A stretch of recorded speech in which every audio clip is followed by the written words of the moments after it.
The language you use about yourself when you're by yourself is what will make or break your self-esteem. When we talk to other people, when we post on Instagram, when we share our lives, we always want it to look good and be amazing and be so positive, right? Most people's Instagram stories are just all of these amazing highlights and how beautiful my perfect life is. And then you go home when you're by yourself and you look at yourself in the mirror and people, cry themselves to sleep. What's the message when you talk to yourself? What's the message when you're alone? What are you saying about yourself? When you can start to fix that self-talk, that inner dialogue, that starts to shift everything inside you to then create amazing things outside you. I remember when I first got started making YouTube videos, my self-talk was in conflict because I had my parents, who I remember the voice, there's a picture of my parents behind me on my wall in my office. And when people ask me, what's my favorite quote of all time? It's what my parents used to tell me, that I am Evan Carmichael. I could do anything that I believe that I can. And that is a constant reminder that I still today, at 41, still use, still tell myself, still remind myself of, like, I am Evan Carmichael. I can do anything that I believe that I can. And it's helpful and valuable, and what a gift. So grateful for my parents for that. When I was getting started on YouTube, though, the other voice that was in my head was, you're introverted, you're shy, you suck on camera, anybody who makes videos has a big ego, just needs to be famous. And so I really struggled with that because I had competing voices in my head. It wasn't even what other people were telling me to do.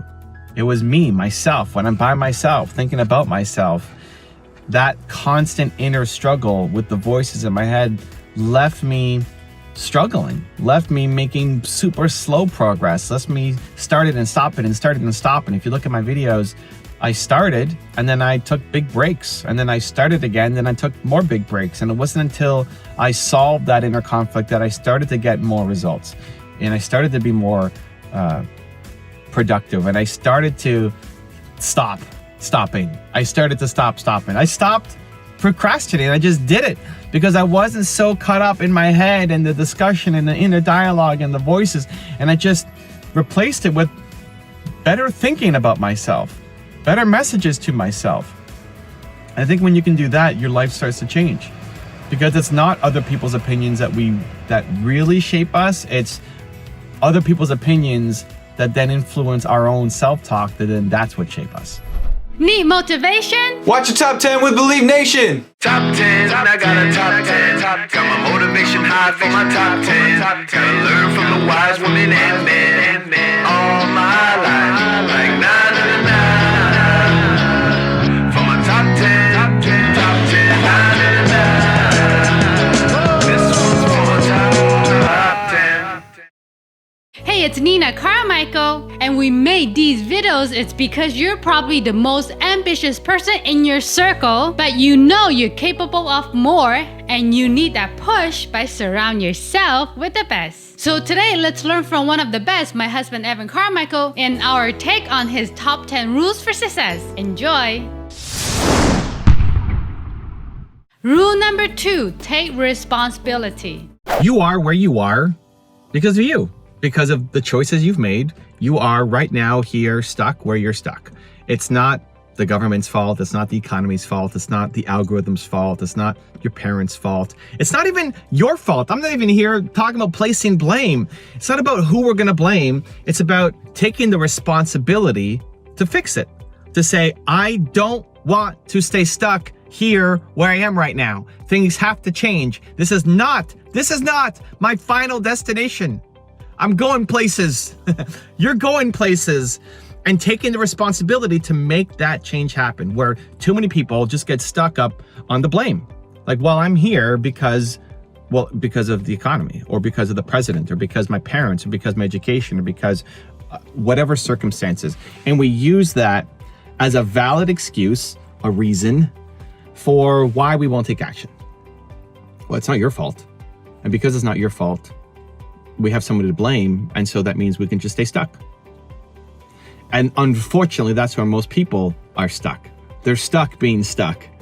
They're stuck placing blame.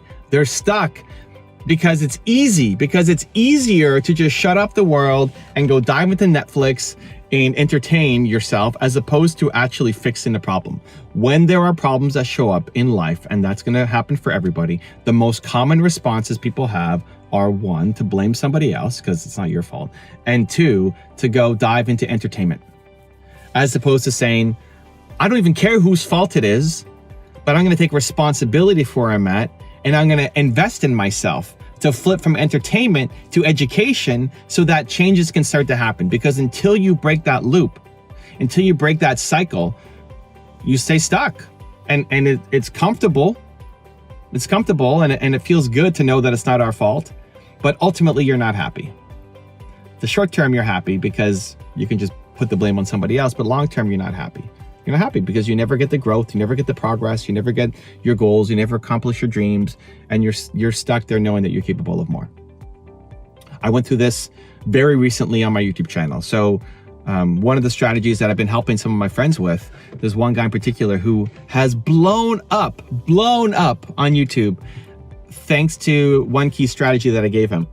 And I told this to him maybe a year and a half ago, and he started applying it maybe 6 months ago, and you see channel popping off, growing faster than I'm growing off of my strategy.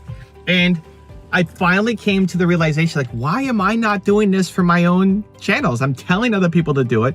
Most people never take action, but this guy actually took action on it, and he's crushing me now doing this stuff. Why are we not listening to our own advice? Like, why am I not doing the same thing on my channel yet? And it came down to, well, I'm worried about my team. I'm worried about how much extra work it is. I'm worried about,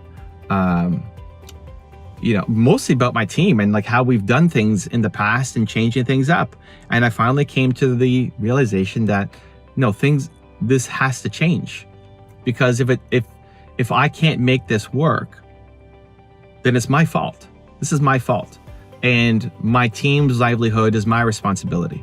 And I need to be constantly growing and getting better. And if YouTube's algorithm changes, I need to be on top of it. And I need to be guiding my team in the right direction, because they rely on me for their career and for their impact. Now, could they go get another job? Of course.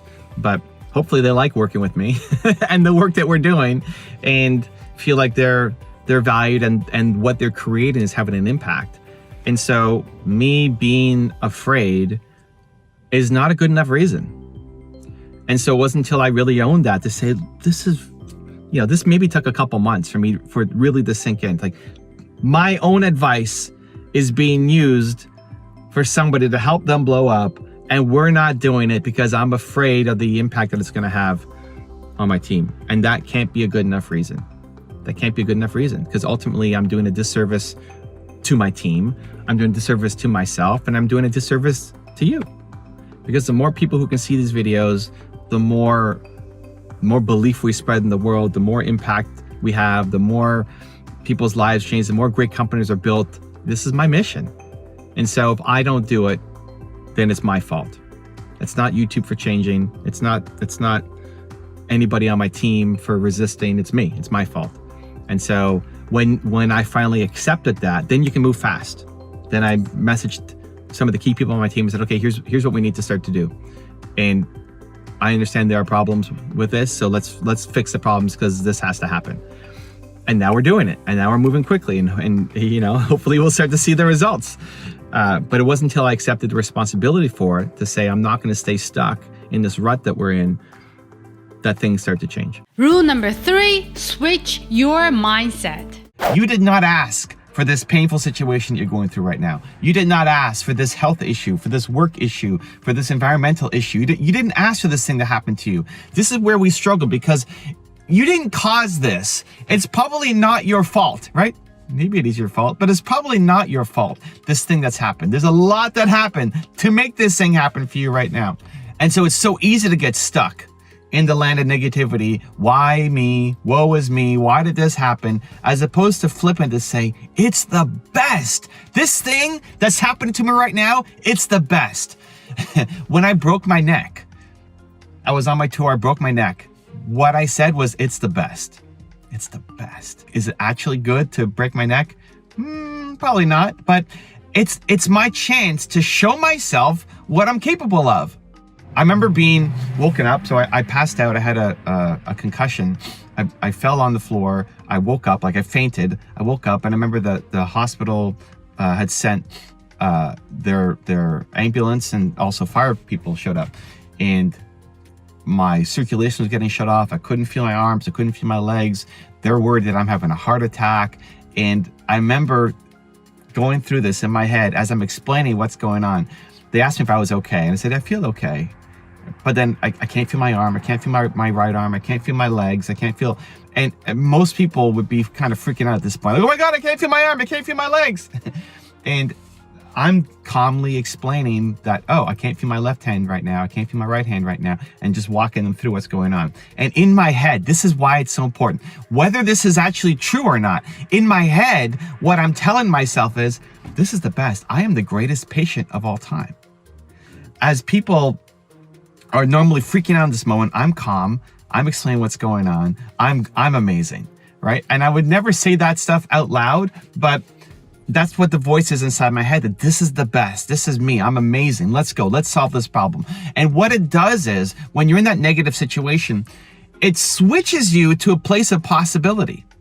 If you are stuck in complaining and why everything is so bad and why this happened to me, all you're doing is perpetuating the negative situation. You're not actually solving anything. When you can flip it to say, this is the best. This is my chance to learn, to grow, to improve, to solve this, to show myself what I'm capable of. What it does is it puts you in a place of resourcefulness. It takes you from a place of helplessness into one of resourcefulness that then allows you to go off and solve the problem. That immediate thing that nobody asked for, that you would never wish upon your worst enemy, that's happened to you right now, it gives you the tools to actually come out of it. And so switching your mindset, telling yourself that it's the best, when you've got these moments of pain and struggle and suffering where you just want to blame the world and complain and tell everybody how negative it is, you flip it. It's the best. Practice those 3 words. Maybe you're facing that situation right now. Maybe you're dealing with something you hate right now, or something, if it's not right now, listen, I promise you something is coming. At some point, that negativity is coming for you. And so use that as inspiration. It's the best. Rule number 4, chase your dream. What do I do with my life? One of the most important questions that I get asked over and over and over and over again, people are struggling with. What do I do with my life? You see your parents doing something, you see your friends doing something, you know that that's not the life that you want, but you're afraid of actually chasing down your dreams. You see people living their life on Instagram and it's so beautiful and perfect, and you're worried that you're not gonna measure up, that you're not gonna live up to it, that if you try and do your thing, you're gonna fail. And so you're constantly stuck in this, what do I do with my life? Pull between the safe life that everybody around you is living and they want you to live for yourself, or the dream life that you know you're capable of, but you don't know quite what it looks like. What do I do with my life? Here's what I found. You're gonna have moments in your life where you have absolute clarity, and equally you'll have moments in your life where you have 0 clue what to do. Let's break those 2 down. When you have absolute clarity, when you know exactly what you want to do, when it feels right, when you have momentum, the best thing you can do is put your blinders on and go to work. The best thing you can do is shut down everything else and get to work building your dream. We often hedge. We often play small. We often don't put as much in because we're afraid. But when you have those moments of clarity, you have to go play a bigger game. You have to start betting on yourself. Right now, I look at my YouTube channels as an example. This is a pretty special moment in time. And things are very well aligned for me right now. I mean, been doing YouTube for 12 years, built up a lot of traction, have a lot of momentum, been helping a lot of my friends, made a lot of new friends as a result of the channel, got into rooms that otherwise I shouldn't be in because of the success of my channels. And it's been a lot of work. And the early years did not pay off very well at all.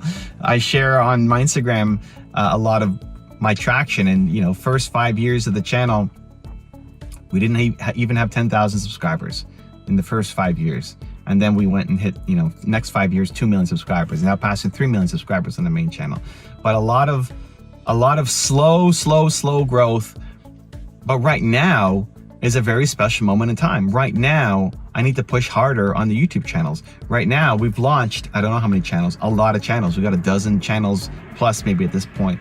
I need to be pushing more on YouTube. This is a moment in time. The window here is so wide open that I need to jump through it, because at some point it will close. And I don't want to look back on this moment and say, I wish I pushed harder. I wish I wasn't afraid. I wish I did the thing that I knew was right. And we'll have it. You'll have those moments too in your life where you just see it so clearly. You have this vision. You see it all working out, but you're afraid to go actually take the action. You're afraid to go all in on it. You're afraid to do what is necessary. And then what ends up happening is regret.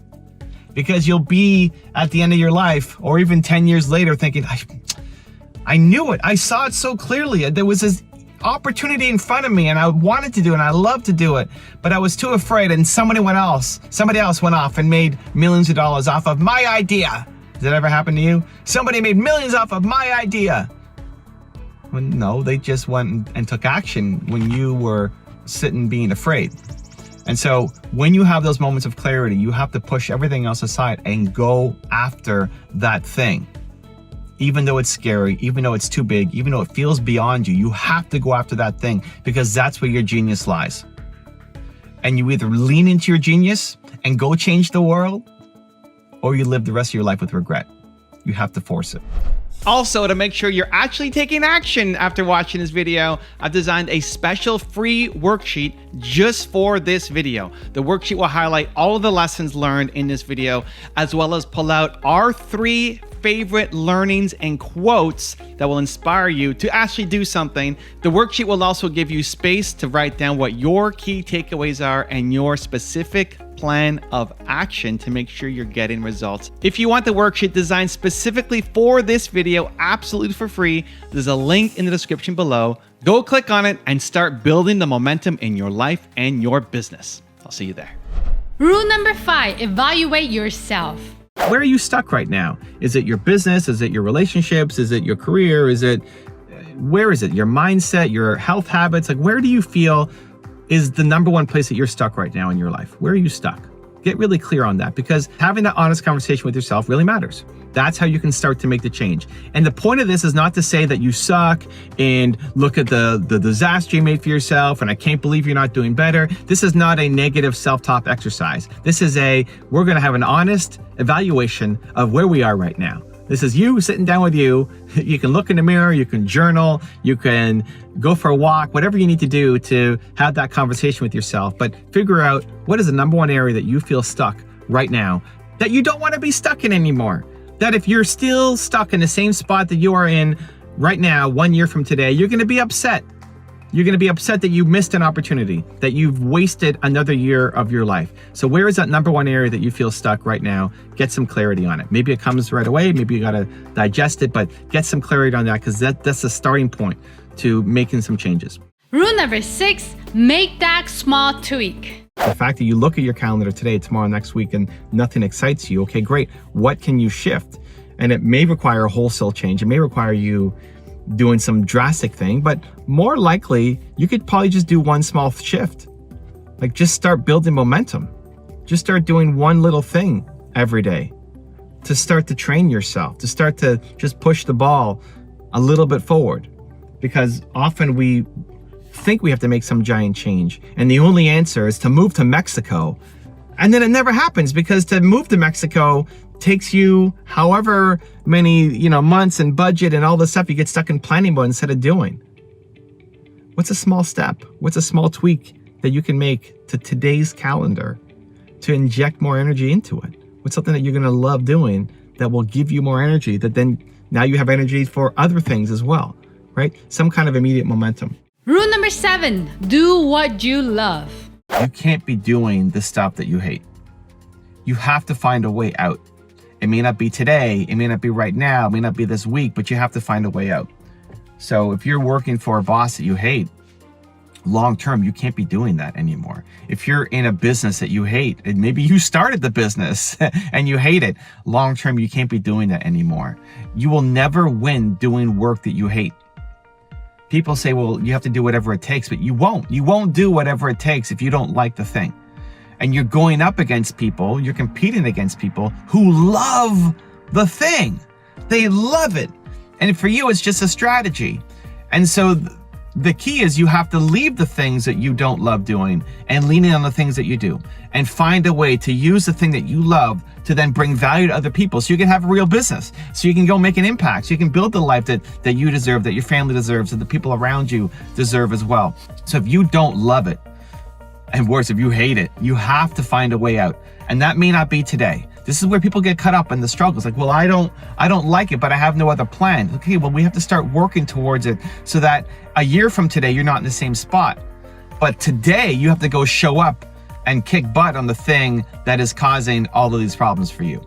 So I look at my YouTube channels, for example. We've done over 10,000 videos, just crossed 3 million subscribers on the main channel. Woo! Thank you guys, appreciate you.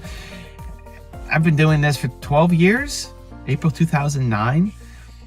How do I keep going? How do I keep making videos? How do we crank out 10,000 videos plus? And how have I not burnt out? How have we not taken time off? Because I love it. Because this doesn't work for me. Because I look forward to this. Because I look at my filming day, which is Tuesday when I make these videos, and I'm excited to make more content to share with you guys, to hopefully, maybe this today is the video that finally sinks in for somebody. For somebody watching this video, whether it's true or not, the message I tell myself is somebody is gonna watch this video right here today, this one, and it's gonna be the light bulb moment for them. Not everybody, but for one person, that video, this one right now, is gonna be the light bulb moment for them that gives them the big unlock. And so I have to show up.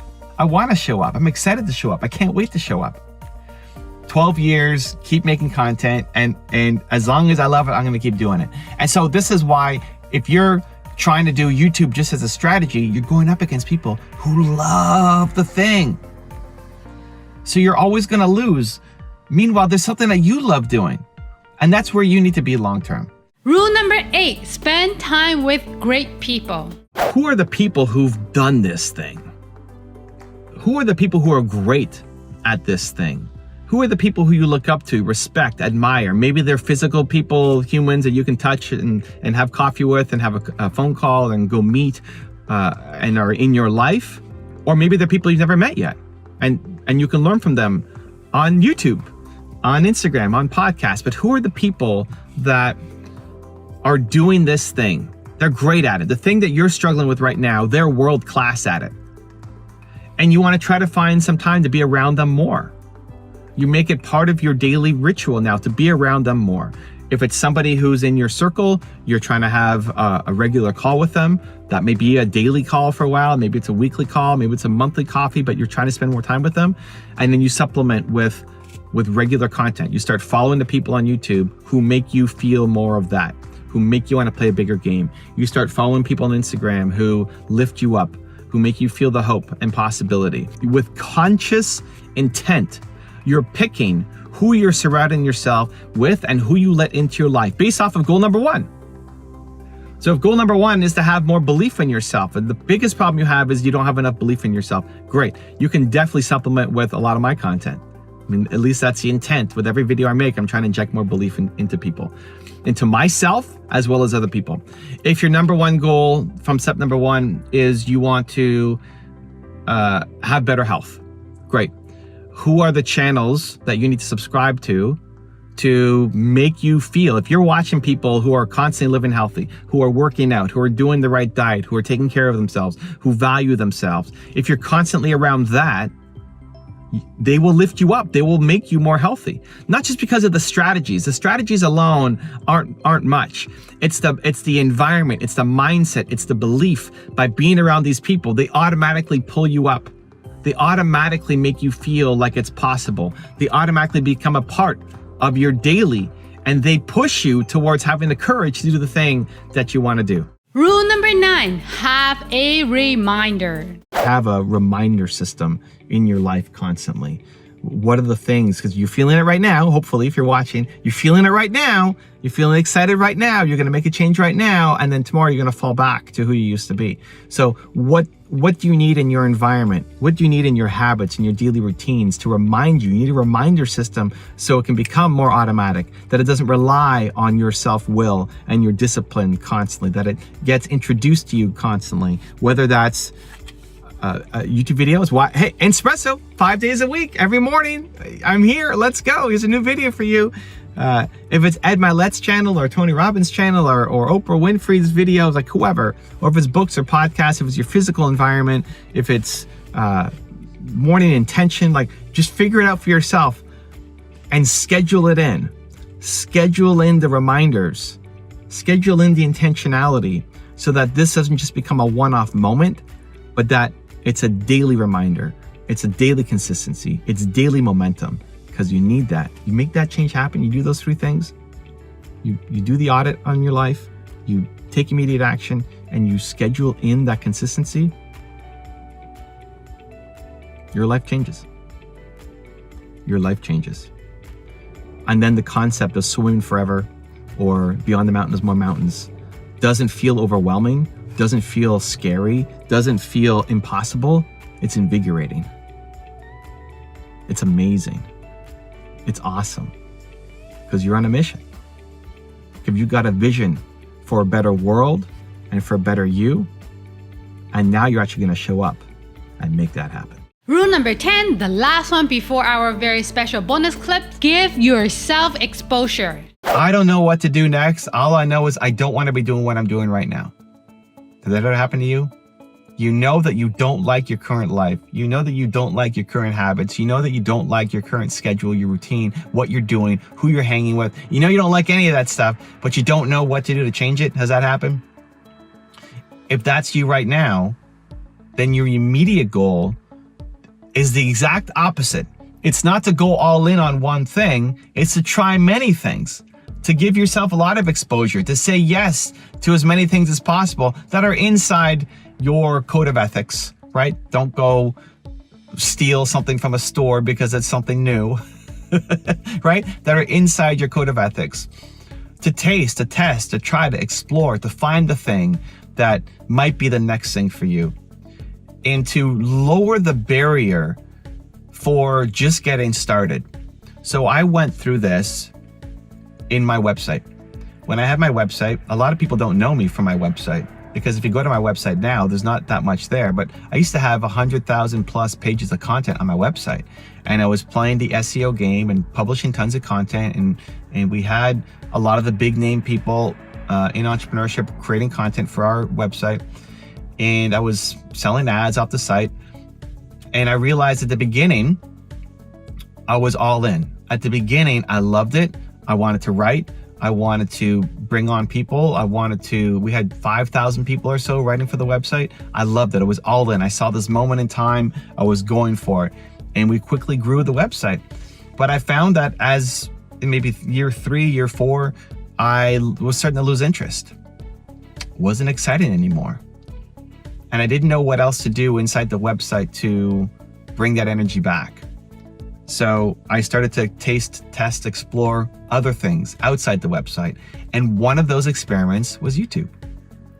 One of those tests was me starting my first YouTube channel. And I really sucked at it. You can go back and watch my old videos. It took me a long time to get half decent in front of the camera. I sucked at it. I had no natural inclination for it. I told myself, well, I'm an introvert and I'm shy, so I'm always gonna suck on camera. But I realized, I don't know, I liked it. I liked it. I liked doing it. I liked making visual content instead of written content because I'm a visual learner. I liked the idea that maybe there's somebody else out there who'll watch my video and be inspired by it, and that maybe makes a shift for them. I never expected to be YouTube famous because at the time, YouTube famous wasn't a thing. Nobody was YouTube famous, especially in education. Nobody was making long form educational videos. It just didn't exist. And so I thought, you know what? I'll just keep doing it because I love it. That if 50 people, 100 people watch this video, That's 50 to 100 people who watch the video. That's maybe a couple lives changed because of me being courageous enough at the time to press record and make a video. And so that kept me going. And eventually that turned it into something that then I shut down my website and I went all in on YouTube. And so when you don't know what to do, you need to get out of your typical routine. Go for a walk. Go drive somewhere you've never been before. Take an extra long shower. Like, do the things that help get you creative ideas. And then whatever comes, whether it's start a YouTube channel, start a podcast, start writing a book, start singing a song, whatever ideas come to you, they will probably sound crazy. For someone like me, it would be crazy to have a YouTube channel. For someone who doesn't like being in front of the camera, who doesn't like seeing himself, who thought that people who filmed themselves had to have a huge ego and be chasing fame, and I didn't want that. For someone like that, I would have never said, never, that I would have 100,000 subscribers, let alone 3 million plus. Never, I would have never thought that was possible. Now I've got a special bonus clip that I think you're gonna enjoy, but before that, it's time for the question of the day. I wanna know, what was your single biggest takeaway from this video and your plan of action for the next week? When you watch a video and just get motivated, the science says you have a 35% chance of actually following through on your goals. That's not good enough. No, not for you, Believe Nation. We gotta do something. But when you write it down and you create a specific plan of action for the next week, that number jumps to 91% chance of you following through. And when you commit to somebody else, like leaving a comment on this video, it jumps to 95%. You need to follow through on your goals. So what was your single biggest takeaway from this video and your specific plan of action for the next week? Put it down in the comments below so I can celebrate you. Your brain does not want you to hit your dreams. Your brain is designed to keep you small, to keep you safe, to keep you protected. Your heart wants to create amazing things. Your heart has big dreams. Your heart sees a beautiful world and says, I want to go make something better. And then you wake up the next day and your brain takes over and says, you can't do that. That's too risky. That's too dangerous. Stay small, stay safe. You didn't go to school for that. And what ends up happening is this constant back and forth between your heart and your brain when you're getting these motivated moments when you want to do amazing things, and then your brain takes over again and keeps you small. And this is the path that so many entrepreneurs go on, this roller coaster ride of up and down and up and down and up and down and up and down. Sound familiar?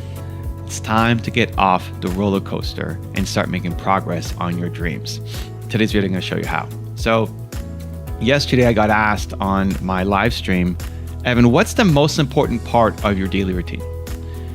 And so many people have so many different daily routines, and it's easy to do the things like drink a glass of water in the morning, go outside and get some sunlight, and all of these things. But the most important thing for me is actually having my intention for the day. I've actually been experimenting with writing it out the day before. So this is what I wrote last night, of basically my entire schedule. And then more than just what I'm gonna do, it's how I want to feel. What's my intention going into it? So if I look at this, I'm supposed to be recording espresso videos right now, right? That was on my list. 10:30 a.m., record espresso videos. It's right there. And here, get a head start even though you don't want to. Recording videos at the beginning is always difficult for me. There's a couple of reasons why. I'm shy, I'm introverted, I don't crave the spotlight, I don't like being in front of the camera. I don't do it for ego purposes. And also I'm afraid because I want it to be great. I want this video to be the next best video. I don't want to disappoint people. My number one fear is gonna be that I'll disappoint somebody. And so every time you make something, you risk disappointing somebody, where it's easier just to stay small, stay safe, don't make anything today. And so it's on my list, the to-do, right? I think a lot of you, if you're watching this video, you probably have a list of to-dos. But how many of you are actually doing the things on your list of to-dos? The hardest part often is just getting started. Already, as I started recording this video, it's a lot easier to keep going and recording more videos. This is the first one that I'm recording today. And so having that written down, get a head start, even though you don't want to, reminds me of who I want to be. And what I find so valuable about this is I write this the night before. So the night before, it's 11 o'clock at night. I usually sit on the floor and I review my calendar for the next day and I write out what I'm going to be doing. And I've added, how do I want to feel? What's my reminder to myself before stepping into that task? Imagine you're being your own high performance coach, sitting there telling yourself how you want to feel. Remember your intention before starting that next task. And I knew, okay, Evan, this is what you always do. Before you make a video, there's a little bit of procrastination, there's a little bit of fear, there's a little bit of slowness, there's a little bit of, not laziness, but there's a little bit of just apprehension before you get started. Why? Because you don't want to start, because you're afraid, because you don't want to disappoint people. So I write down that message again. Get a head start, even though you don't want to. The fastest way to accomplish anything is to model someone who has already had the same success that you are after. You can go around trying to figure out everything by yourself, trying to come up with every new idea yourself, and you will slowly make progress towards your ideas. But until you recognize that success leaves clues, that whatever the thing is that you're trying to accomplish has already been solved by thousands and thousands of people, that all you need to do is model their success, until you realize that, you're gonna constantly stay struggling, making slow progress, knowing that you're capable of more. So I first learned the power of modeling success with my first business, where I was struggling. I was 19, 20, not making any money, $300 a month, low confidence, filled with self-doubt, not getting results. You know, I turned down high-paying jobs to do this thing and own 30% of a company that seemed to be going nowhere. And I told my partner that I quit. And the thing that saved me when I hit my lowest point was, I am not the first person to try to solve this problem before. Maybe my specific scenario, yes. Biotech software, you know, from Toronto, who's done that before? Nobody. But a software company getting to $1 million, somebody's done that before. How about I just look at their success and try to emulate it? And so the only person I could think of off the top of my head was Bill Gates. So I looked at Bill Gates and how he got started, and it was through partnerships, and I applied that lesson to my business, and in a short amount of time had my first deal for $13,500. I felt like a rich man. You know, I felt like, holy cow. And to go from $300 a month and saying I quit to now having a deal in place for $13.5K, and more important, the strategy that I could use again and again was life-changing for me. All because I modeled success. And that was, again, when I was 19, 20. So now what have I done for the past 20 years is just model success. What is my YouTube channel about? What is this video about? Modeling success. Why have these people behind me? It's not for you, it's for me. I want to model success. They're constantly pulling me up to a greater spot. Whatever problem you have has been solved. Not exactly the specific minutia, but by modeling Bill Gates, it took me 80% of the way. You still have to figure out that final 20%, but most people are trying to figure out the whole 100. That's the problem. I was struggling when I was trying to figure out the whole 100 all by myself. I just coming up with new ideas, new ways, new innovation, but nothing worked. All you have to do is figure out that last 20%. And so look to your heroes, look to potential mentors, whether you know them in person or not. They've done it before. They can teach you. Success leaves clues. You don't have to go through this alone, and you can ramp up your success really quickly. How you think about the problem is the problem. Most people are locked into losing thinking, finding all the reasons why you won't win. If you're the ant, think about how you can kill the elephant. If you're the elephant, think about how you can kill the ant. The problem is not the problem. How you think about the problem is the problem. So I used to think that introverts couldn't win. I used to think that to be a good speaker, to have a YouTube channel, to be an entrepreneur, that introverts can't win. And for the longest time, I hid behind the faces on my website. So before even starting YouTube, I started on my website. It was called evancarmichael.com. I didn't have a better name at the time. And I profiled different successful entrepreneurs. Basically what I do on YouTube, but on my website, because I wanted to share the stories. Modeling success saved my business, and I wanted to make it easier for other people to be able to get success on their own as well. So learn who's done it, apply those strategies, make it work for you, and let's go. And so I always hid behind the faces. I remember my first banner, I had Howard Hughes, a big Howard Hughes, Oprah Winfrey, and a couple other people. And people kept asking me, well, where's Evan Carmichael? You know, the website's off your name, you're putting this together, what's your story? And I thought, well, who cares about my story? I mean, sure, I built and sold my first business, but it's nothing compared to Howard Hughes and Oprah Winfrey, these people who've done great things. And it kept coming up over and over and over again. Translate that to my YouTube channel, Evan Carmichael was still the #1 requested top 10. And when I first started doing top 10s, we did Kanye West, shout out to Kanye there on the wall, and then a bunch of other people kept asking for mine. I'm like, well, what do you want mine? I mean, again, what have I done compared to Kanye West? And I always hid behind the fact that I was an introvert. And so I don't want to share my story. Nobody's interested. I'm shy. I'm the wallflower. I don't go off and try to make myself the center of attention. I don't like, hanging out with people. And so I had this story that introverts can't win. It wasn't until I reframed it and thought, you know what? Introverts can win in communications because we're better listeners. I'm a great listener. As much as you might think I love talking and making these videos and seeing the speeches that I do, what I love doing more than that is listening. And I think that's how you win as an introvert, because it's not about you just sharing, talk, look at me. You're trying to help. And I've met some amazing introverts who are on a huge mission and want to have a big impact and have to fight with themselves to get out of their comfort zone and have the spotlight on them instead of just being behind the scenes. But they're all great listeners. They become great communicators because they're great listeners. And so the problem wasn't that I'm an introvert. The problem is how I thought about the problem of being an introvert. Why do you get depressed after you accomplish a goal? You celebrate a goal for 5 minutes and then you're sad. Why is that? It's because you had the wrong goal. Your goal should not be to climb to the top of the mountain because the only spot left is to go down. Your goal should be to climb forever. You never stop climbing. You're on a mission. You're trying to save the world. Stop asking, when can I stop? You don't. You don't want to. You want to climb forever. You don't want to stop. Not now, not ever, because you are on a mission. So one of my biggest fears is the aging rock star. I look at some of these rock stars who made it big when they're in their 20s or 30s, and then as they get into their 40s, 50s, sometimes even 60s, they're still playing, which is great. They're still on tour, which is awesome. But what are the songs that they're singing?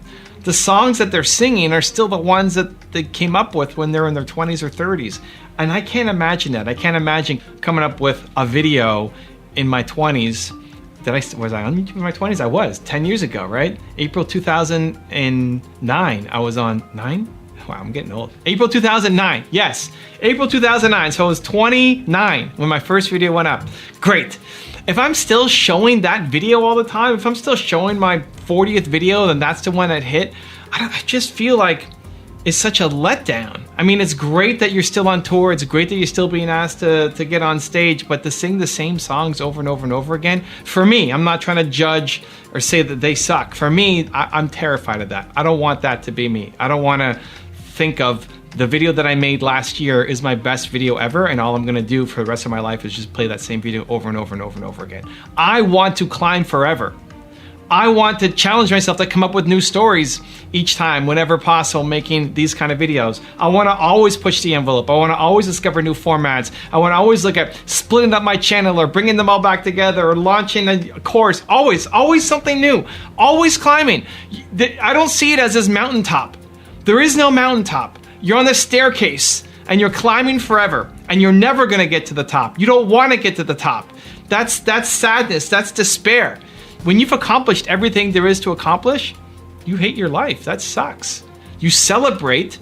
This is what happens for high achievers, right? You celebrate for 5 minutes, like, man, we did it. And then it's a big letdown. When I crossed 2 million subscribers on my YouTube channel, 1 million subscribers, I didn't want to celebrate. Like, because the day-to-day is a celebration. Because this is celebration. This, making this video right here. This is my celebration moment. The process, the actual part of climbing, right? I'm trying to get better every single time. 6,000 videos later, still going. When do I stop? I don't. I want to make 6 million videos, right? My goal of hitting 1 billion entrepreneurs, I don't actually want to hit 1 billion entrepreneurs. I want to have a goal so big that I never do it. And so I don't want to be that aging rock star. I hope that when I'm 95 years old, I may, not have my mind totally there. My body might be giving up on me, but I'm hoping that I'm still trying to push the envelope, still trying to do more, do my best. And maybe if I get lazy, complacent, slow, if I start complaining, you catch me complaining when I'm 95 years old, show me this video back. Show me this video and say, look, you've become what you said you didn't want to become, right? Hold me accountable. I think as soon as you stop growing, you're dying. And I think that's why so many people are unhappy, because they've actually stopped growing a long time ago. And so don't be the aging rock star. I don't want it for me. I don't want it for you either. You are staying small because you're afraid. You're afraid of the worst case scenario coming true, losing, having no money, and being embarrassed. But you know you're capable of more. You know the way that you're going about doing things right now is nothing compared to what you're capable of. Unless you lose that scarcity mindset, you're always gonna stay small, knowing that you are capable of more. Today I'm gonna show you how. So one of the easiest ways to get out of your scarcity mindset is to go from idea to action. As soon as you get an idea, you do something about it. And sometimes often that idea is gonna be too big, too scary, too crazy. You can't do it. Who are you to do this? You don't have the money, resources, time, connections, energy, right? All of that, all of the excuses that come into your head. I like to teach myself that as soon as I get an idea, I go do something. It may not work, but you have genius ideas, trust them, go do something. Most people either have no idea who they are and what they want, or they do, but they don't have the courage and confidence to chase it down. If you don't know who you are and what you want, then that needs to be your immediate priority. That's the single most important exercise that you can do right now. If you know what you want, but you're not chasing after it, having more confidence in who you are will give you the courage to chase it down. Either way, I'm gonna give you the answers in this video. So when I first started making videos, I sucked. You can go back, you can watch the first one. It was April 2009, over 10 years ago. I sucked, I was nervous, I was shy, I was trying to memorize lines, I was sitting down, I was in a suit, I was sweating. I sucked, it was brutal. And making videos isn't a logical choice for someone like me. I was introverted, I still am. I was afraid of being in front of the camera. I'm looking into the lens and the red light went on and I went blank. I was trying to memorize my lines just on paper. If you saw me and you said what I was good at and then put me in a situation where I'm making videos, said, don't do that, that's not for you. Here's the thing, I liked it. I wasn't good at it, but I liked it. And when you like something, with enough effort, enough practice, most things, you can be great at it. Now I'm still on my journey. I still have a long way to go. There's still people I look up to, guys like Gary, who are crushing it and say, I still have my journey to get better on, but I'm a lot better than I was when I started. And now I'm off doing keynote speeches and I'm getting flown out and getting paid to speak in front of audiences. And I'm growing a channel with 2 million subscribers and then these sub channels on top of them. It's crazy because I was doing a thing that on paper, I wasn't supposed to be good at, but I just loved it. And that's where the self-awareness piece comes in. Because you will get an idea to go off and try something, but you'll judge the idea and you'll say, I can't do this because I don't have X and Y and Z and I'm not good enough and tall enough and smart enough or whatever enough, right? I'm not enough. And then you play small for life and you have uncertainty and you're walking on quicksand and you end up being pulled into making somebody else's dreams come true instead of you actually chasing your own version of your life down. Because you're thinking about all the reasons why you're not gonna win instead of the 8 why you will. So take it from me, a guy who's introverted, afraid of the camera, shy, doesn't like talking to people. If I can get here, so can you on your dreams. I feel like I'm always spending time with myself. I'm always talking to myself. I'm always reminding myself of how awesome I am, of the ideas that I have are great and I need to start acting on them. I'm very aware of my thoughts, my feelings, my emotions, and whenever it's not feeling right, I switch, and I'll switch on a dime. As soon as this YouTube channel stops feeling worth it, not fun anymore, wrong energy, I'm out, and I'll just leave it behind. I move on and go do something else. I think the same thing of meditation. I haven't been able to maintain and find value in a meditation practice because I think there's two sides of meditation, and I've only recently learned the difference. The first is about focus and presence. I'm always focused, I'm almost always focused in presence. I'm 85% in the moment focused and 15% thinking about the future and 0% thinking backwards. Somebody asked me that question, how much time do you spend past, present, future in your day-to-day? Like 0 about the past. That's why I have a poor memory. Mark Drager says I have a poor memory. I just don't live in the past. So I don't remember most things because they don't matter to me. they don't apply to me. I'm not thinking about, even when you ask me how old I am, I have to think about the year. Who cares? I was born in 1980, May 20th, 1980. How is that relevant? Because you want to compare your journey to mine, that I've come this far at 39 and you made it this far at 24 or 54 or whatever. I don't know. I just don't think that way. I think zero going backwards. And then most of the time is present and a little bit future forward thinking. Whenever I'm feeling stuck, I'll spend more time with myself. If I feel like I need to go for a walk, I'll go for a walk. It's just paying attention to feelings. Another conversation I get into with Mark constantly is, I don't remember what I said, but I remember how I felt. And that's mostly where I live, just in the lands of feelings and constantly talking to myself. The reason why you are not chasing your big dream is because you're afraid that it's going to fail. You're afraid that it's not gonna work, and what people will say about you and what you will think about yourself. But what's the alternative? It's sitting on your idea for years, never taking your shot because you're afraid, and living the rest of your life in regret, knowing that you had an opportunity, but were too afraid to take it. The way to not have regrets is to be always taking action. To, as soon as you get an idea, go do something about it. I had a great podcast with my friend Mark Drager a couple weeks ago, a month ago or so, where he was asking me about regret. And I used to always tell this story of, imagine you have a hangnail and how much that hurts, and it's all you can think about when you have a hangnail. But if somebody punches you in the arm, you don't feel the hangnail anymore because this hurts more, right? You focus on what hurts more, and suddenly this one doesn't hurt as much. That's how I would use regret. I would always think about whatever pain that I'm in right now, this thing that I want to do, but I'm afraid. I would imagine that this thing is going to be the best thing of all time, that this video I'm going to make, this speech I'm going to give, this client I'm going to meet is going to be the best of all time. And if I don't do it, I'm going to regret it for the rest of my life. For decades, I'm going to regret not taking action. And so the pain of doing the thing is the hangnail, and the future pain of regret for decades is the punch to the arm. And so it inflicts so much pain on me that then I have to go off and do that thing. And I use that for over a decade. Over a decade. That's the lens through which I made decisions and saw the world. But for the past 2 years, I haven't done that at all. I haven't talked about it.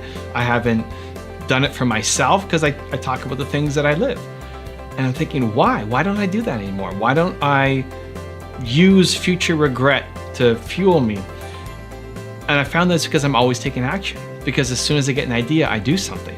And so I don't judge the idea. I don't say, why me? I don't ponder on the idea. I don't just default to strategizing and thinking. I don't think, why did I come up with this? Why am I thinking about this? I just do it. You get an idea, you go off and do it. And that's been my mindset for the past year and a half, 2 years. And as a result, the breakthrough was, you don't live with regret. If you're always taking action on the ideas that you have, you don't live with regret. You might regret some of the things that you end up doing, but most of the things that you regret are not the things done, it's the actions undone. Not taken. The action's not taken. You don't regret the things that you did, you regret the things that you didn't do. That's most people, right? There may be a couple things that you regret that you did, but for the most part, it's the things that you are too afraid to do that you regret for the rest of your life. And so if you're constantly doing, if you're constantly taking action, if you're always jumping, then you don't have regrets. And it's been an interesting way that I now see the world, and hopefully you can learn from. As soon as you get an idea, you go off and you do something. You do that, you won't have any regrets. Everything that you want out of life is on the other side of your biggest fears. You want something more. You know you're capable of something more.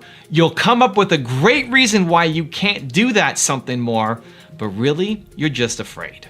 If you want a breakthrough, if you want that dream life, you need to change the way you think about fear, or it will handicap you for the rest of your life. So my biggest fear is disappointing people. I'm afraid that whatever I'm gonna do, I might disappoint somebody, and that keeps me playing small. And so whenever I can recognize it, then I have to go all in and do it just to show myself, because it allows you to play on a bigger stage every time. And that big fear you have, it's still there, it doesn't go away. You're just capable of slaying a bigger dragon each time. So what used to count as disappointing people, or my fear of disappointing people, might have been going to a coffee meeting and helping an entrepreneur. I remember one time super clearly that I was booking a meeting with an entrepreneur, and I was so worried that I was going to disappoint her that I was hoping that she would cancel. And the story I told myself was, I'm too busy, I got all this stuff to do.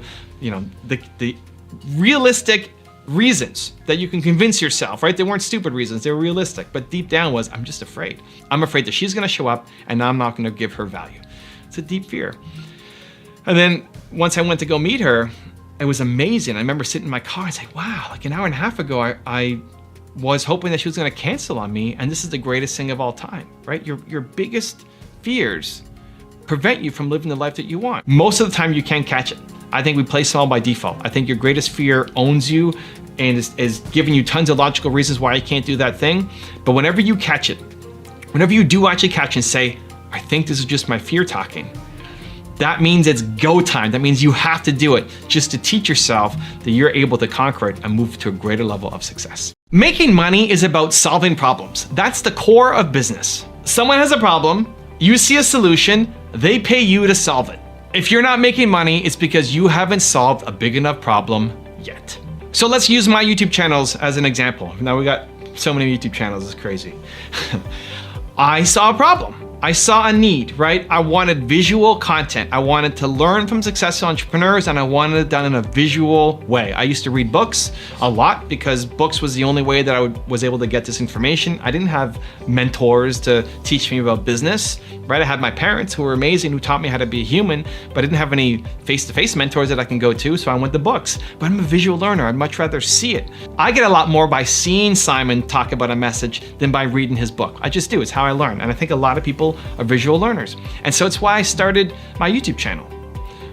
I started showcasing successful stories. I started sharing my story as well in the process. And it's been that duality from the beginning of saying, here's what you can learn from successful people, and here's my message as well. So DJ plus thought leader mixed together, and here we go. And we've had success because it solves the problem. Because a lot of you have the same problem. My problem is your problem. You want more success around you. You want to be surrounded by these people just like I did. And instead of you having to watch 40 hours of Simon Sinek content to find the best and mush it together, I do it for you. I actually didn't want to even have a YouTube channel. I didn't want to do this. I wish you did this. If one of you did this, I would just subscribe. Be great, be free. Here we go, amazing. It didn't exist. It wasn't out there. So I did it. And that's the process. You could scratch your own itch. You can see what problems other people have.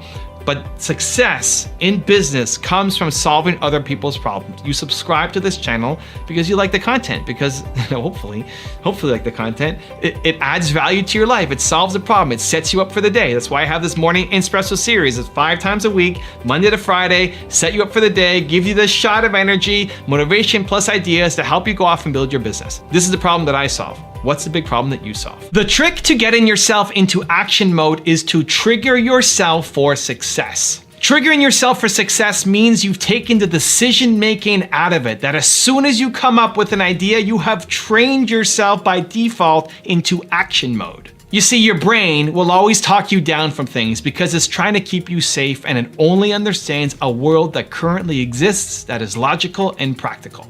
Until you learn to trigger yourself for success, you will constantly doubt your thoughts, your ideas, and your actions. This video is gonna help. So today, I wanna talk about this bag right here. A lot of you leave comments, the newer fans of the channel say, why is Doritos sponsoring your videos? Evan, why don't you have a healthier sponsor? Don't you know what bad Doritos does to your body? You should be promoting healthy living. Doritos is not a sponsor, guys. This is triggering me for success every single day. And this isn't just some tiny bag. It looks small looking back here, but let me bring this up. Look at that. This is right next to my face. Look at how big that bag of Doritos is. I have a strategy, and it's a weird strategy, so maybe you'll love it, maybe you won't, but I have a strategy called Damn the Doritos. I look at this bag. So I'm sitting, this is how I'm working, right? I'm not sitting, I'm standing. I'm standing on a trampoline. This is my workspace right now, right? I'm standing here, I'm working. In the corner of my eye, I got Steve Jobs up here, and I got this giant bag of Doritos. All I want to do is eat this bag all day long. I want to destroy this bag of Doritos. Look at that giant chip. Oh, I'm going to start drooling soon. I love it. I want to eat that all day long. This bag is here as a reminder of how great I am. This is the mental conversation inside my head. Evan, you're awesome. You're awesome for not eating those Doritos every day. And I want it as a reminder. People say, doesn't it take a lot of willpower? No, builds, for me at least, builds the willpower, builds my strength. Every time I see that bag of Doritos, makes me feel better about myself that I'm not eating it and I have the strength to keep going. And so why I have that here is when you're on a diet, right? This is how it began. When you're on a diet, your friends, your family, the experts will say, get rid of all the junk food from your house, get rid of it all, because otherwise you'll be tempted and then you're gonna eat it and then you're gonna ruin your diet. I think that is actually teaching yourself that you suck. You're teaching yourself, I'm a weird duck, you're teaching yourself that you are not strong enough to be around the thing, and so I need to get it out of my environment. The only way that I can stick to this thing is if this other stuff is nowhere close to me. I think you're telling yourself that you suck. I think it's a big crutch. And just like when you break your leg, you have a crutch, your ultimate goal is to not have a crutch. It's to walk, it's to run, it's to be stronger than before, right? And so as a step one, maybe it's good, right? As a step one, okay, fine. You broke your leg, you have a crutch. You wanna get on a diet, you're addicted to junk food, get out of the house, awesome. But as soon as you go on vacation, as soon as you go to an office party, as soon as you go to New Year's, any kind of party, you're gonna destroy the food because you've trained yourself every day that you suck, that you're not capable. I think you're a genius. I think you're stronger than you think. And so I tested it first with myself and I thought, you know what? Doritos are my nemesis, right? I love Doritos. Oh my gosh, just looking at that bag. So I went to Costco and bought the giant size bag of Doritos. I said, I'm gonna put this on my desk all day long. Because damn the Doritos, because the Doritos are stronger than me? I don't think so, right? I'm Evan Carmichael. And same thing for you. That thing that is holding you, that's stronger than you? I don't think so. Remember who you are. Remember how strong you are. And that's what this is here for. And it's been awesome to see people now take this up. A friend of the channel, Liron, was trying to get off of sugar. And he has this coffee cup with a saucer and he drinks his morning coffee. And he put 2 packets of sugar on the saucer right next to the coffee. So he pours his coffee, has the sugar right next to it, and he just starts drinking it and puts it down and looks at the sugar packs and then just drinks the coffee again and puts it down, looks at the sugar packs, and his wife thinks he's crazy. And he's a little crazy too. You gotta be a little bit weird duck, but I think this is actually how you build your strength. Mark Drager, another friend of the channel, is addicted to the Peak Friends cookies. You know, the ones that have the red on the inside and the cream in the middle. Those are among my favorites too. And so his COO, when he heard this, went out and bought all these boxes of Peak Friends and put it on Mark's desk. And he opened it up. And this is one of my favorite things to do. Whenever I'm around Doritos or something I really love to eat, not just say, oh, put that away from me. Don't be around me. I can't have that. And not just look at it. I want to smell it. So Mark took these cookies, brought it right up here. Peak Friend cookies, right up here. Oh, and you can just see the joy on his face just as he's bringing back memories and just what those cookies are gonna taste like when they enter his stomach, and just goodness everywhere, right? The smile on his face, maybe a little bit of drool coming out, you just, and then put the cookies down and walk away. And how great that makes you feel as a human to say, here's one of my biggest weaknesses of all time. Bring it. I own you. Put it down and walk away, right? I think that's how you actually build strength, by doing those difficult things, by triggering yourself for success. Every time I see the Doritos bag, I feel better about myself, I feel stronger about myself, and I want you to do the same thing. If any of you are gonna take on that kind of challenge, I wanna hear you, I wanna follow you, I wanna see how your journey is going, because it can be one of the biggest, most important life-changing decisions that you embark on. Most people focus on the problem instead of the solution, and that is why they fail. I like to say that there are a million reasons why your ideas will never work out, and only 8 why they will. Either way, you're right. So it's better to focus on the 8. Your heroes, the people that you look up to, the people that you love and want to be like, right? Your heroes all succeeded with less than what you currently have right now. If they can all do it, so can you. The only thing in your way are your excuses. So one of the things that I love most about both my wife and my team is that they're always willing to find a way. One of the things that Nina loves most about herself, I had her fill out this form maybe 2 years ago of like, what do you love most about yourself? And at the top was, she's a fast learner. She loves learning new things. She loves taking on new challenges. And I love that. I love that about her. And I love that in people. I think you should be a fast learner. I think you should love learning. I think you should always be taking on new opportunities. Right now on my YouTube channel, I've split up my channel into 8 or 9 different channels. And then just recently I split them up again, where we launched a top 10 channel just for the top 10 videos. So the top 10 videos aren't on my main channel anymore. And then we're doing an everything channel, where if you just want all the content, it's all on one spot. So it's chaos, it's crazy. My whole team has to be restructured, and everybody's taking on new projects and responsibilities. And we were supposed to have a 1-month transition phase to do it. That was the recommendation. That was the aggressive recommendation, is to have a 1-month transition period. And for me, 1 month just is death. It's just death. I mean, I said, oh, okay, great, 1 month. But then as I'm into it, on the Tuesday of like the first week, like, guys, we need to launch like this weekend. We need to launch this weekend. Let's go, right? And there's so many reasons why it's not going to work, and there's so many problems, and yes, we're going to make so many mistakes, and people aren't trained properly, and there's more work, and we need to, we figure out who wants to do what and how. So many issues. Awesome. Let's go. I think about Ray, for example, on my team, who has been doing all these thumbnails. So I have a set design for my top 10 rules thumbnails that people love, and it's been going like that for years. And I've always been on my team to say, I don't care that everybody thinks our thumbnails are great. They can be better. How do we make them better? And so finally, after years of testing, we finally found the format that would win, that would beat our original thumbnails. And there's minor differences. We zoom in on the face, we got rid of the second logo, we make the text bigger, minor differences. And then Ray's been going back and updating split tests, doing against our old videos. And we have 1,400 different split tests on our videos. It's crazy. I think I split test more than anybody on YouTube. So he's going back and updating all the old thumbnails and trying to prove a winner each time. And he's maybe, I don't know, halfway through. Think about it, how many videos we have on the channel. We've got 6,000 videos. A lot of them are top 10s. Now with this change, I found a new format. We found a new format, a new thumbnail, different color scheme, different text, different pictures, different logo, new thumbnail format, and we found that it's working. And so I said, Ray, I know you just changed all the thumbnails. We gotta do it again. He's like, this is so exciting, let's go. Like, I love this guy so much, right? Where most people, what are they're gonna complain. They're gonna say, I just did all this work on this other thing, right? You don't wanna be around people like that, and you definitely don't wanna be that. For too many people, the problem is, for so many people, that's you. That's not even people around you, that's you. You're thinking about all the sunk costs that you put into something. You're thinking about, I invested so much into this thing, and now you want me to shift everything? Yep. You need to be on the yep side now. You need to adopt that kind of mindset, that kind of personality.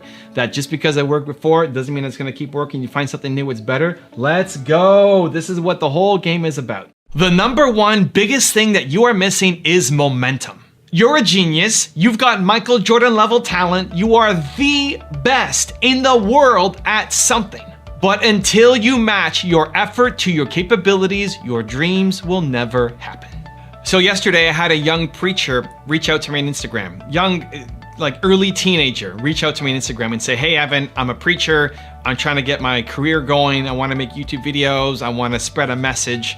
Can you watch my video and give me some feedback? And first off, I love young entrepreneurs who are going after it, who are not just sitting there making excuses as to why they can't because they don't come from the family, they don't have the right education, they don't have the right gear to make a video. And here's this guy, just takes out his phone against a simple background, poor lighting, it doesn't matter, right? Just takes out his phone, starts recording the video, and he's pretty good, right? For a kid who's 14, 15, 16 years old, he's pretty good. He's way better than I was. He's way better than I was when I started making videos at, I don't know when I started making videos, 10 years ago. How old am I now? 39, 29. He's better at 14, 15, 16 than I was at 29. That's amazing, I love it. But here's the thing, he was only making a video once a week. And so I said, I love it, man, but you gotta match your actions to your ambitions. You gotta keep going. If you wanna be the greatest preacher on the planet, you gotta make more content. One, to practice, right? If you're a thought leader, if you're an expert, if what you are creating comes from here and you just speak it out, you need to be making a video every day. Every day. If you can freestyle as an artist, as a rapper, you should be making a video every single day.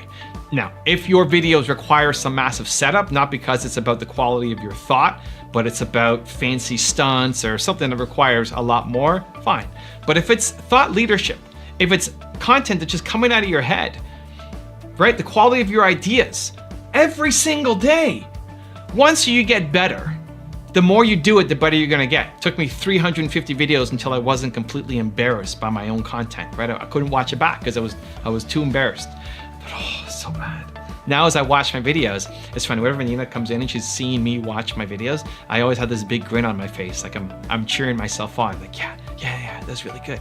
And there's definitely still tons of room to improve, but it took me 350 videos before I wasn't completely embarrassed. And now I'm 6,000 or something videos in. It's hard to keep track.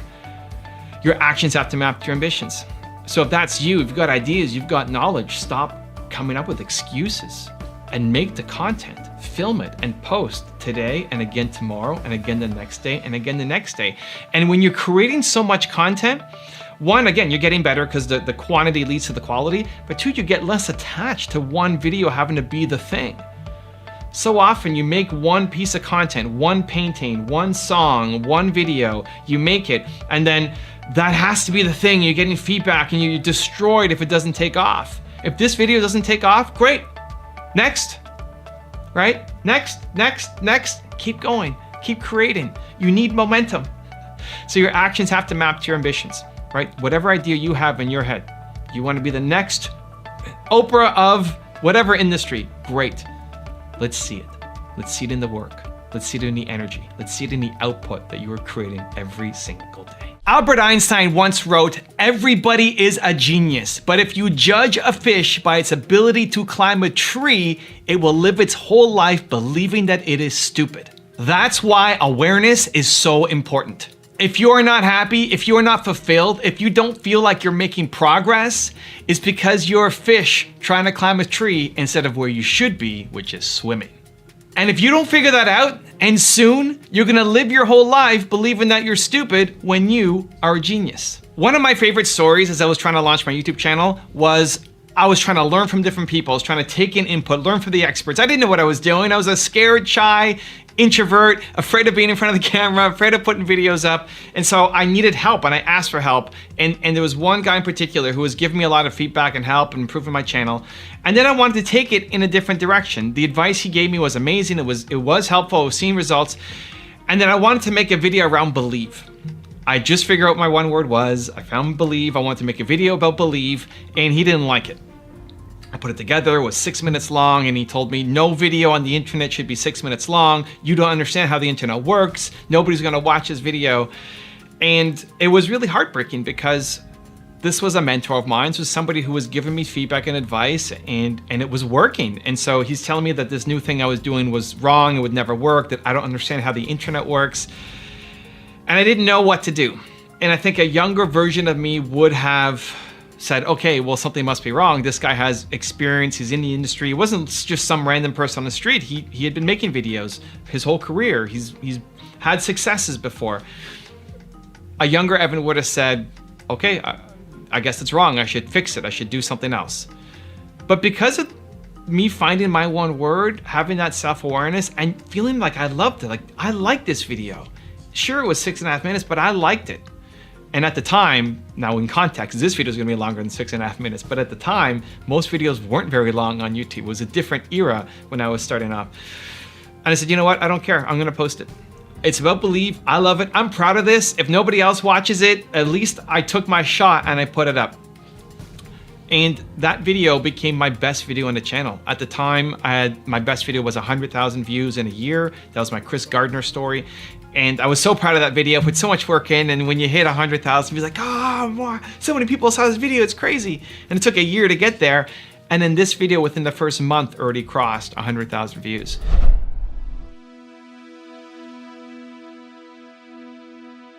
If you like this video, I'm sure you will like another top 10 of Evan Carmichael. Watch the video next to me. I think you're gonna enjoy. Continue to believe. I will see you there. You don't need money to make money. You need your energy, you need your resourcefulness. As soon as you focus on resources as being the problem,